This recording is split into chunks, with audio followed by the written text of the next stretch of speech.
how could we deliver an isolation technology without losing compatibility? And so we delivered a sandbox technology because it is a micro OS, super slim down and thin. Everything works that we work with services, drivers, printers, certificates, all the things that make it difficult, things that go in the profile path, all the things that make it difficult with isolation, we've removed that barrier to entry. And so if it works with a FlexApp normally on the OS, which is without isolation, it's just a checkbox to turn it into an isolated app, completely abstracted away from the operating system and other applications from the OS, whether it's a FlexApp or native.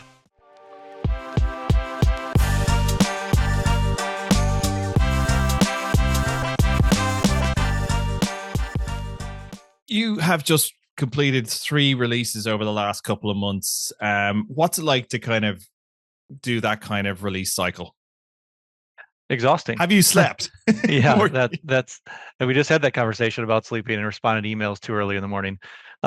It's definitely challenging, and there was no rhyme or reason as to why the products released like they did. It was not planned that way. We don't want to torture ourselves that way, but the release cycles go where they lie, and when it comes to development and the SDLC and getting into QA and getting out to the market. So it just happened. Obviously there's different teams for different areas, but eventually there's going to be collision and bottlenecks in some areas, and we just work through those and we post mortem and we'd try to do better next time if there's any major bottlenecks. Yeah. So the biggest release, or if we look at ProfileUnity, it's our longest standing solution. What's the biggest thing in 6.9.5 that makes it a worthwhile release?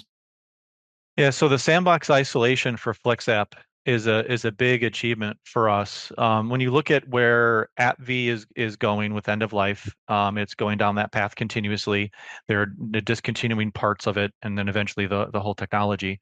And MSIX isn't quite there yet, for the compatibility rate. And so we took a different approach. We could have took a more traditional approach and created full-blown isolation, but it, as you see with MSIX and AppV, it comes with its challenges of compatibility. So how could we deliver an isolation technology without losing compatibility? And that was key. And isolation is more and more the super minority in most use cases in customer environments nowadays. AppV was a good portability technology as well as it was isolation. And so a lot of companies, especially in Europe, we see a lot of companies using it for the portability aspect of it and just the ability to roll out quickly. But the isolation was definitely a flare-up technology used in the earlier days, and now not as much. And so we delivered a sandbox technology because it is a micro OS, super slim down and thin. Everything works that we work with services, drivers, printers, certificates, all the things that make it difficult, things that go in the profile path, all the things that make it difficult with isolation, we've removed that barrier to entry. And so if it works with a FlexApp normally on the OS, which is without isolation, it's just a checkbox to turn it into an isolated app, completely abstracted away from the operating system and other applications from the OS, whether it's a FlexApp or native. And one of the use cases we've mentioned is that to people is that if you're running like some sort of AI application, you can isolate it essentially from the operating system using our sandbox.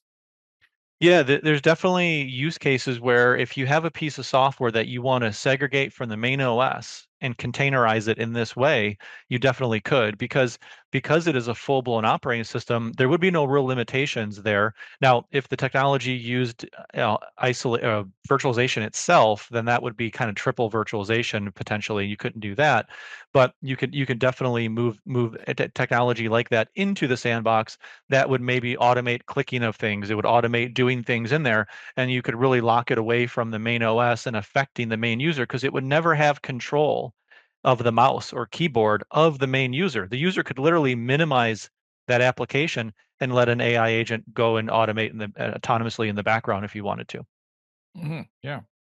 So in terms of this release, was the sandbox, was it very much driven by customer requests, or was it something we've wanted to do for quite a while, or is it come from kind of feedback we've received from customers? I think it's all the above. Mm. It's all the above. It's definitely as we expanded our use cases in the market and the product has matured over the past, 14, 15 years, isolation has always been that kind of one checkbox that, hey, well, I have an app here, I have an app there that kind of needs it. And so from a innovation standpoint, from a customer request, from a competitive standpoint, it's definitely something that we wanted to address, but we took the approach of major compatibility with layering technology with FlexApp, and then how can we augment that to satisfy the request of isolation without losing compatibility? And we've done all the above, and we're pretty excited about as customers roll out this release. It's been out less than 90 days, so it's going to take a little bit of time for customers to take the uptick. As you said, we released everything all at once, so it's going to take a little bit of time for customers to start really embracing the technology that they have for free on subscription. Yeah.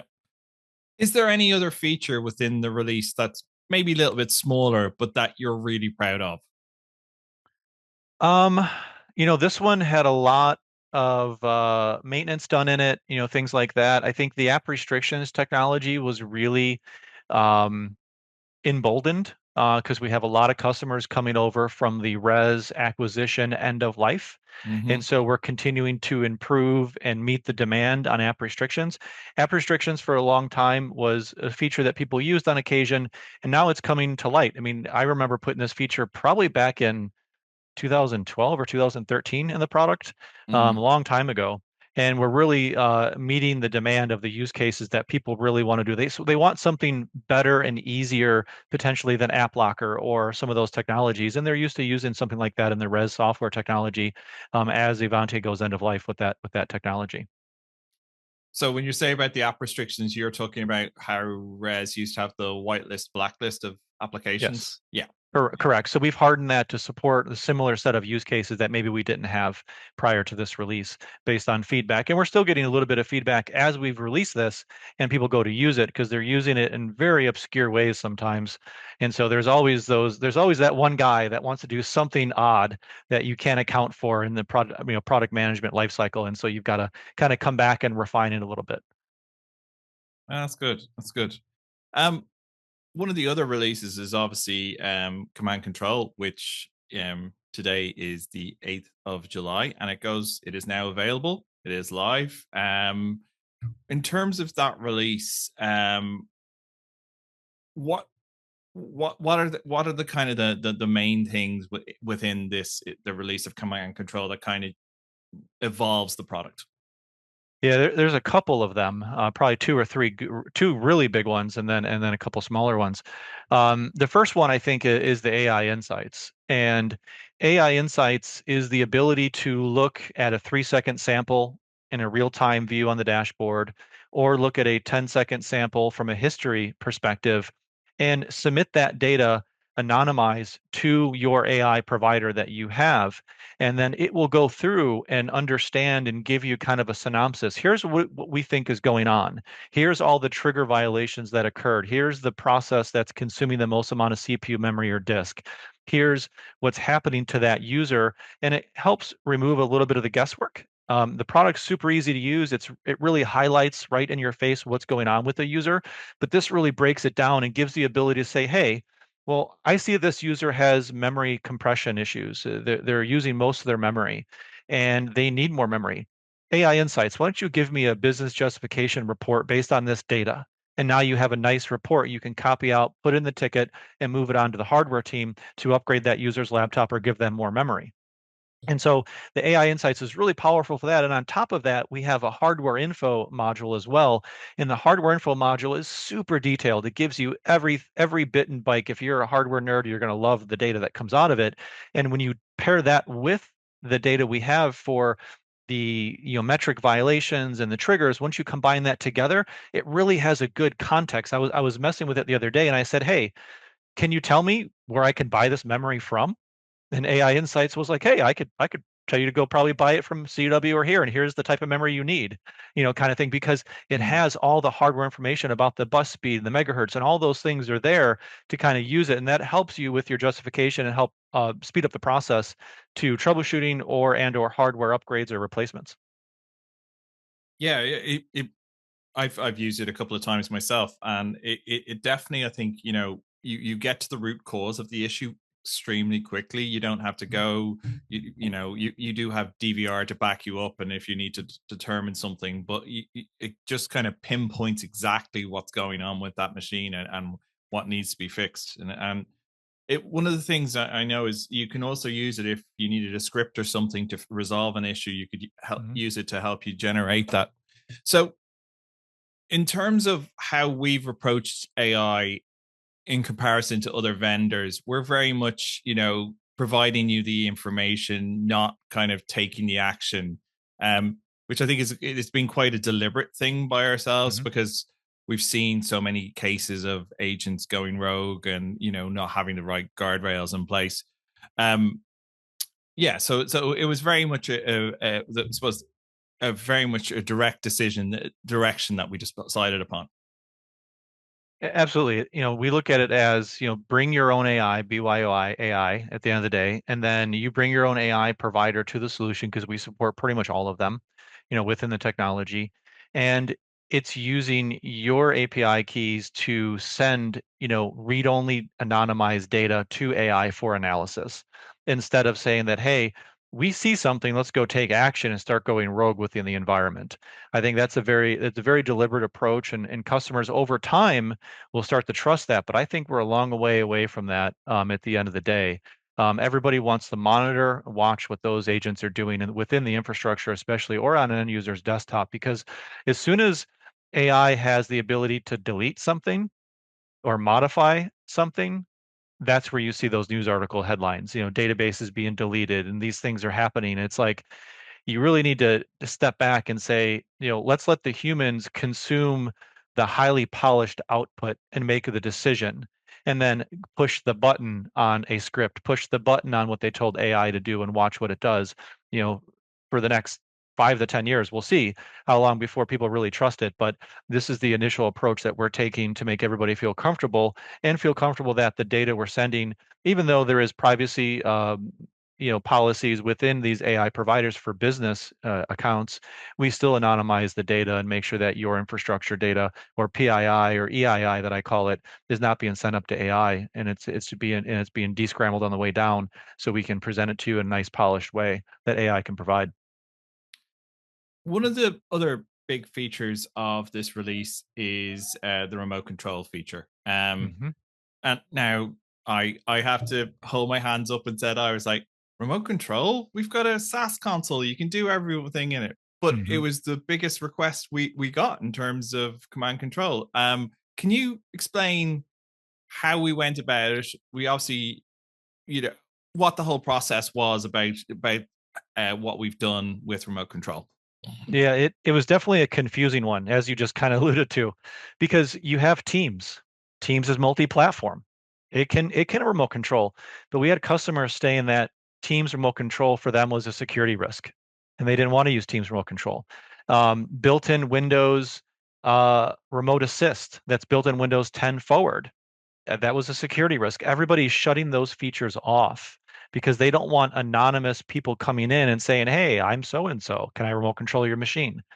And so, we went down the path of looking, what's open source? What can we take from open source and reuse and rinse and repeat and maintain? This is something all vendors do. All vendors have open source in their solutions. But we realize that the performance of the open source solutions really aren't there. VNC is the closest one there, but even VNC multi-platform, the performance is just awful. The only VNC implementation that actually is any good is Mac to Mac VNC. Mac did a really good job of modifying that VNC protocol built in to make it work really well. And so we just said, there's nothing really there that we could kind of OEM or that was going to be effective for our solution and the way we're architected. So we developed our own solution from the ground up, completely. And what that meant is we got to kind of pick the architecture, the design, and the implementation. Obviously we have a command control agent on the endpoints, whether it's Windows, Linux, Mac, or a thin client. That agent exists. It has to. If we're going to collect metrics every 30 seconds, if we're going to run a script, if we're going to remediate, if we're going to do these things, an agent has to exist. It's foolish if people say we're agentless. There's an agent somewhere. There's a piece of code somewhere running. Mm-hmm. And so when we looked at that, we said, okay, we want to be able to do it from the web browser on the admin side. So the admin can just log in pretty much from any machine, no software installed, get into a command control console. The two-factor authentication is the authenticator app on your phone, and you could log in from any machine, get in, and then you could start remotely helping somebody if you couldn't fix the problem in the background with a script or a command prompt or a PowerShell or something else. You could remote control from their machine from any browser, any web browser. It just works. And when we test this technology, it's very impressive when you look at some of the demo videos that we have, and you have side by side where here's the user experience, here's the admin experience. They're so in sync in considering that you're going all the way back out to a server and back to the browser again.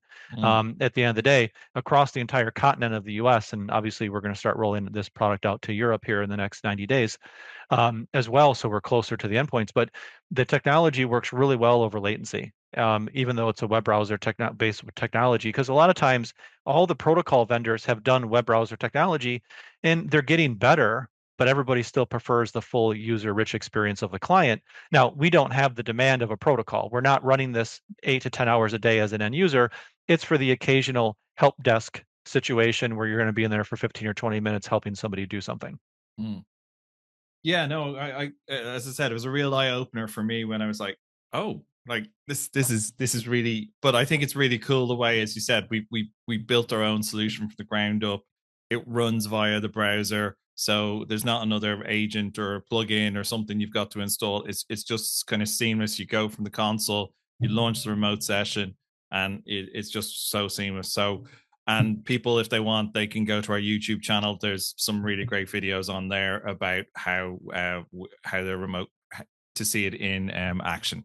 And the other thing too is it's built in the technology and for free in Mm. all editions at this point. There's a lot Yeah. of vendors out there that they third party out to third party vendors or charge you extra. This is just part of the subscription plan that you get. Even the I don't want to jump ahead, but even the free edition, you can use remote control technology. Speaking of the free edition, nice segue there. We have our free community edition that is for people to test on up to 5 machines. You get 24 hours of DVR. If someone's like looking at our free community edition, what should they be doing in the first 10 minutes to kind of get the real value out of it as a product? Yeah, I think obviously install the agent on the machines that you want. That's the first step, which takes a whole 3 minutes to get up and Mm-hmm. running. Um, I think from there, the power of the real-time dashboard is really an eye-opener because it's like having Task Manager in a web browser on steroids, right? Mm. You're able to look at everything that's happening real time on a machine. That's because us technology guys, we're just curious right away and want to see everything that's going on. You can see everything that's happening process-wise. I think that's the immediate piece.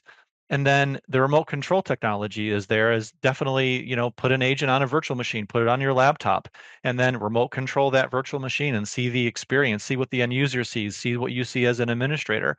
So you can get comfortable with the technology of how you might roll it out to your help desk team. Or when you're looking at the community edition, roll it out to your parents' machine, roll it out to grandma and grandpa's machine, help them out, help them with problems because you're always like on the phone, find the remote assist, type in remote assist. It's like, well, no, this pops up automatically in their face, right? It Yeah, comes right up in their face and you can use it. Then you get experience using it in a real world use cases with your family and friends, with that community edition. And I think a lot of people are taking us up on that offer and using it to help their family or maybe they got kids that are not as technically advanced as we all are, mm-hmm. too. Yeah. No, I'm definitely going to be installing the new version on my dad's computer because he constantly calls me asking me to do things, and even though he's only 10 minutes away, a 10-minute drive away, still I'm going to install it so then I don't have to do it, so I can do it all and fix everything. Yeah. Um, as for my kids, I wouldn't let my 8-year-old. He's way too tech savvy. I don't know what he'd do with it, so he can stay away from it for the moment. Um, is there so those are the other feature is we've also increased the integration with Stratusphere. Um, what's the big change we've kind of done from that perspective? Yeah, so when you have purchase, we have a lot of customers that purchase all of our products in a bundle Mm. at the end of the day, and there's some value with both technologies. Stratosphere has got that deep breadth and depth of metrics and data warehousing of data. And so it goes further beyond the metrics. And that's by design. Command control storing the level of metrics that we have makes the product palatable from a cost perspective for everybody involved, for ourselves and for our customers. Stratusphere data is so rich, it'd be so expensive to store in the cloud. So, but if you have both technologies and both products, and there maybe there isn't quite the answer in command control because it's a very deep, random kind of issue where you have to record data over many weeks of time and really dig in deep. You can jump right from one product to the other, so they will detect each other at the end of the day. If you have the Mm. command control agent installed and the Stratusphere agent installed, what will happen in command control, it'll pop up and show you Stratusphere history. Stratusphere history pops up, you can click that button. We automatically drop you in to your Stratusphere interface right to that machine individually to go look at its history over time. And you could also decide that, hey, I don't want to send history data every 5 minutes from command control to the cloud over the internet. I'm only going to use command control for real time. You could turn off the history collection in command control and just rely on the Stratusphere side of the history collection. And then as you're working in Stratusphere, if you're looking through history and you're looking through a problem there, and somebody says, "Hey, it's happening right now," and you're like, "Okay, well, Stratusphere doesn't have real time, at this point. So let me click a button right in there, and it does the other way around. It drops you right back in the real time view of command control, so you can see what's happening right this second. And then if you really can't see it on real time dashboard, then you could just hit the remote control button and then really jump into the machine and really see what's going on at grave detail from there. So Mm. that full circle, full cycle workflow is really connected together to help you jump between the two technologies and leverage the power of the two technologies side by side each other. That's a really powerful workflow because, as you said, you're in, say, you've, as you said, you're looking in Stratosphere at the kind of historical data. Someone says it's happening right now. You switch straight away to command control, and then, as you said, if you really can't see it from all the diagnostics we give you, you can then have the option to just remote into that straight away. Yep, exactly. And yeah, I think I can see that being for huge benefits for people who are working, on help desks and that kind of thing, just to have that the flexibility and that kind of concise workflow to kind of get to where they need to and and be able to fix something after getting all the data they need. Yeah, absolutely. All right. Okay. So, we speaking of AI, we've talked about AI insights. We've done something similar with Stratusphere, giving you kind of access to that data via your own AI. Can you tell us a little bit about the AI plugin inside the AI Yeah. Insights plugin? Yeah, so that one's very similar. That one uses a browser extension within Chrome and Edge. And the goal there was Stratusphere's data is so rich. We try to highlight all the data, like the same thing we talked about with command control. We try to highlight all the violations in the areas that you should pay attention to. But the breadth and depth of that data is very rich and very deep. And it can be intimidating to some people when they look at it. And so this kind of I joke around, and one of our main SMEs is Chris Walker. This is Chris Walker in a box. His 30 years of performance metric experience in a box with AI at the end of the day. And so you can take the screen that you're looking at, the new interfaces that we have in the product, and you can click the AI Insights button, and it'll give you that same similar analysis, but it's giving you analysis on more breadth and depth of the metrics. And so the previous version that we released prior to this version that we're about to release now worked with, ChatGPT and then Azure OpenAI. Now we added the ability for local LLMs. And so the thought there was we want to support those large enterprise customers that just don't want that PII and EII information sent to public AI providers regardless. Now, Azure OpenAI, I think, is the one that people will trust the most because it's in your tenant, it's your private Mm-hmm. kind of AI. But in the event that you can't get that provisioned or you can't get that approved, if you a couple admins have a couple powerful laptops, and if you look at where the market's going with the NVIDIA Spark, the AMD stuff that's coming out, the Microsoft laptops, all these different laptops coming out are designed for AI and for these larger LLM models that can do really good against performance metric crunching of the numbers. Now that browser extension will be able to send that data to a private model. And that'll work for our air gap customers in the federal government or whatever governments we work with. We work with a few different governments worldwide. And that'll make our financial healthcare type customers also feel more comfortable that that data is not leaving the four walls of their network, not going outside the firewall. And so that'll also allow you to experiment with different LLMs within LM Studio or whatever you have that's OpenAI compatible. And then we can really crunch those numbers locally at the end of the day. And you could also point it at somebody else's laptop. Maybe only one guy has a good laptop. You could use his laptop if you'd like and point it at his laptop if he's got the more powerful one and take advantage of the local model. Yeah. No, I think, and obviously with the changes in pricing with AI models and things, and they're moving to more consumption based, I think we will see more and more more widespread usage of local AI models. So I think this will be really beneficial for people. Just speaking of the upcoming Stratusphere release, one of the big things we've done in it is NPU support. So, what sort of Mhm. metrics are we going to be providing around NPUs within Stratusphere? Yeah, that's an interesting one. As the NPUs, we had that, we put it in a while ago now, and it's just now coming out. The NPUs are going to show you kind of that consumption, per process NPU, what's using the NPU. It's interesting because we can show you that for GPU. Now we can show you for the NPU. So you can kind of get a feel for which applications are using which chip at the end of the day. And that might give you an idea that, hey, I've got a lot of applications using these couple machines that have NPUs, and it's really taking the pressure off the GPU. Maybe I should buy more devices that have NPUs in them to make my users experience better. Because as you put pressure on that GPU with all the graphics you're trying to do yourself and all the AI you're trying to do potentially, and all the apps that are doing AI without you even knowing it, at the end of the day, the NPU will give you kind of a targeted, list of, hey, these apps can take advantage of an NPU, and maybe those users have less problems or less issues when they have an NPU versus a GPU at the end of the day. So it's very interesting, and it's a very undocumented, under the hood approach we had to take. Microsoft has not really exposed it a lot in Windows just yet. Mm. But because we do a lot of low-level things in our development teams, we're able to figure our way out and get our way in there. Yeah, and I think we're obviously seeing a transition to from traditional PCs to MPU based PCs.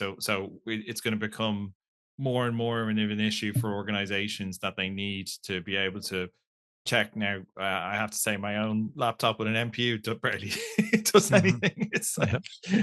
but it's good to be able to see, and you can then determine, well, why is it not offloading to the NPU, and why is it maxing the GPU, and you can do a balancing. So yeah, I think people are going to find those kind of metrics really useful.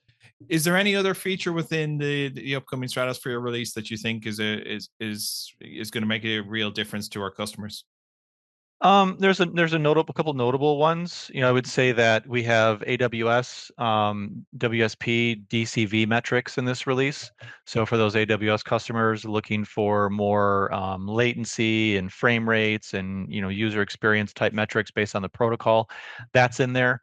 That's in there. And then the other one I would say is that when it comes to your KPIs within your organization, Stratosphere data tends to get used in multiple ways. It gets used on the executive side for KPIs. Are our users having a good experience? Are the complaints backed up with factual metrics and data? And so when you can build out your own views in this release really easily, you can pair together whatever metrics you're looking to pair together. When you build that view, you can then share that view with other employees, and you can also schedule that view to be sent to you. So you could have that view be sent every Monday morning. You want to see the top X, Y, and Z issues. You want to see the top what have you. So it's a way for you to build a custom report, very point and click, and schedule that delivery of that report. And if there's no data in that report because there's no violations or whatever you're looking at, then you won't get that report in mail. It won't even be sent. And so I think it's a probably underrated feature, and it allows also our SMEs to help you build views the way that you're looking to look at your data. If you have any issues or questions, they can build the view and then just ship it to you over email or over link, and you can import that JSON. And now that you have that view in the system, and you can save that view, set that as your default view, and things like that. So a lot of good quality of life things, as we modernize the user interface of the product. Yeah, I can. Yeah, that whole customization of the views, it obviously that simplifies Stratosphere and gives you what you actually want rather than the immense amount of data which we deliver. So yeah, I can see that being really useful for customers. So there's a lot of hype around AI in our space. So how do you, as the CTO, keep Liquidware honest about what it can do and what it can't do? Yeah, it's interesting. I look at it from two different angles because I also run the internal organization from the CIO point of view as well. So I look at it from both sides, from both purchasing, implementation, back office, and then I look at it from a software point of view as well as rolling out what AI can do within the technologies for our customers to make our products easier, faster, better, and all of those things. And so, as we use it internally for a lot of different back office areas, it gives us this experience about what it can and can't do and what I'm willing to let it do within our own organization. And I wouldn't think that I think that much different than other organizations as well. We're a very compliant organization. We have SOC 2, ISO 27001, 17, 18. We have a bunch more on trust.liquor.com. Yeah. But so those things take into account as well as we work through our compliances and what we're using AI for and things like that. And so keeping us honest, we try to accelerate the business and be a force multiplier. I would say for the first thing, when we give a really effective employee without AI, they're like two or three employees, and Yeah. that's what is fantastic for us in all aspects of the business. We've really just accelerated our internal trajectory of how quickly we can get things done, whether it's QA work or dev work or back office work or support even, or updating knowledge base articles, or that fit and polish. And so I kind of translate that into the product side and look in, okay, what types of things would help somebody use the technology better? And that's where you're seeing that come to fruition. You're seeing that with AI insights with both products. Mm. When we look at what are the customer complaints and can AI solve it? Can AI solve it with helping us get that technology faster? Or can AI solve it directly or indirectly? And directly being like AI insights. How do I consume this data in an effective way and take action against it myself, not autonomously, Mm. myself. And so that's where you see the AI insights. And there's more things that we want to do within the product. Let's say you want to build a portability rule for an application. We've experimented with this. It's possible that ProfileUnity could start having AI in it to help you build a portability rule. It's possible that in the future we could use AI to help analyze Flex apps at scale, for any challenges or conflicts or anything like that, to help troubleshoot or do different things. And so we look at, what areas of the customers are they asking to be solved and made better, and would AI help? Now, there has to be taking a step back as well, because you said it earlier with consumption costs and things like that. And so what I want to continue to do is I always want to continue to have options, if possible, to use local AI and public AI whenever possible, just so that we can have both options available so that you're not having to burn through a lot of tokens and cost and spend to make the product better and easier to use. I also don't want to make the products so dependent that you have to spend money on a third-party AI either. So that it's a balancing act across all of those different things. There's a lot of information I threw at you at once, but there's a lot that comes to mind. Yeah, no, I get that, and that whole kind of hybrid AI support is, I think, is going to become more and more important as we see more and more vendors move towards this consumption based model. So yeah, I think supporting local AI is really important because, as I said, the pricing is going to change as we've already seen from Microsoft, and it's likely others are going to follow suit. Hmm. Yep, absolutely. So just to kind of wrap things up, what what are what are you most excited about to build next? Without going into too much detail, is there anything Hmm. you're thinking, oh, that's really something I want to do, or what direction are you taking the products? Yeah, that one's interesting because, obviously it's not easy just to spin up a whole new product or spin something out, just out of Mm. nowhere. a lot of times. So there's a lot of extensions to the existing products. I think what I'm excited about is the products have been really matured and hardened over time.